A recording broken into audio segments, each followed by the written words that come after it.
Good evening. I'm Dr. Rekha Agarwal, obstetrician and gynecologist Indore, Director of Medistra Multispecialty Hospital, Musa Khedi Square and Advanced Ortho and Gynec Center at Vijayanagar. आज हम बात करेंगे renal stones के बारे में। Renal stone मैं क्यों बता रही हूँ? पर मैं तो गायनेकोलॉजिस्ट हूँ, इसलिए बता रही हूँ क्योंकि यंग गर्ल्स में पानी का इंटेक कम होता है। जो मेरे पास कॉमनली पेशेंट्स आते हैं ना, मैं इसलिए यंग गर्ल्स बोल रही हूँ।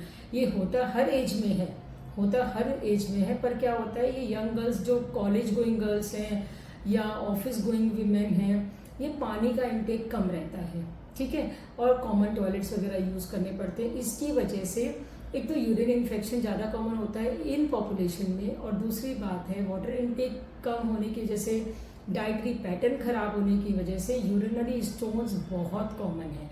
और उससे सिम्टम्स क्या होते हैं, जैसे कई बार पेशेंट्स आते हैं कि मैम पीरियड्स में मुझे बहुत पेन हो रहा था और इस बार बहुत लंबा खींचा है, जबकि ये नहीं पता होता है कि वो पीरियड का पेन बिल्कुल अलग था और ये पेन जो है ये हो सकता है आपको स्टोन की वजह से हो। और ये स्टोन जो होते हैं कई बार सोनोग्राफी में भी पकड़ में नहीं आते हैं, इसलिए यदि आपको लिमिट के बाहर कभी क्रैम्प्स या इस तरह के हो रहे हैं तो ये जरूरी नहीं है कि वो हमेशा मेंस्ट्रुअल क्रैम्प्स हो।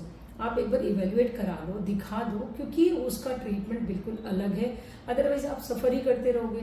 सोनोग्राफी भी हम करा सकते हैं, एक्सरे भी होता है जिसमें बड़े स्टोन्स पकड़ में आ जाते हैं, पर कई बार क्लिनिकली भी पेशेंट को एग्जामिन करके ट्रीटमेंट देने से वो क्योर हो जाते हैं, because they are such a small stones that they are not being diagnosed by sonography.